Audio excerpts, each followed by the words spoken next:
मित्रांनो, सप्रेम जय भीम. शेवटी सम्राट अशोक हे बुद्धाला शरण गेले आणि सम्राट अशोकाने भिक्षू उपगुप्त यांच्या उपयुक्त मार्गदर्शनाखाली बौद्ध धम्माची दीक्षा घेतली. त्या क्षणापासूनच भारतात बौद्ध धम्माची भरभराट व्हायला प्रारंभ झाला. आपल्या प्रजेला या धर्माचे प्रशिक्षण देण्यासाठी पुरुषासाठी धर्म महामात्र आणि महिलांसाठी धर्म महामात्रा यांची मोठ्या प्रमाणावर नियुक्ती केली होती.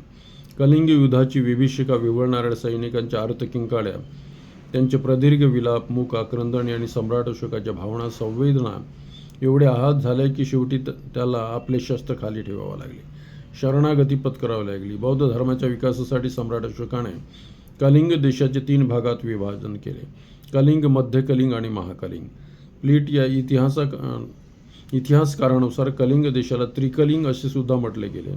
कलिंग युद्ध हे प्रियदर्शी सम्राट अशोकाच्या जीवनातील असा एक त्रासद मर्मांतक करणारा प्रसंग होता, ज्याने त्यांच्या मनात युद्धाच्या विभीषिकेविषयी भाव उत्पन्न केले. कलिंग गणराज्य बंगालची खाडी जवळील तटवर्ती ठिकाण, महानदी आणि गोदावरी नदीच्या मध्यभागी पसरलेलं होतं.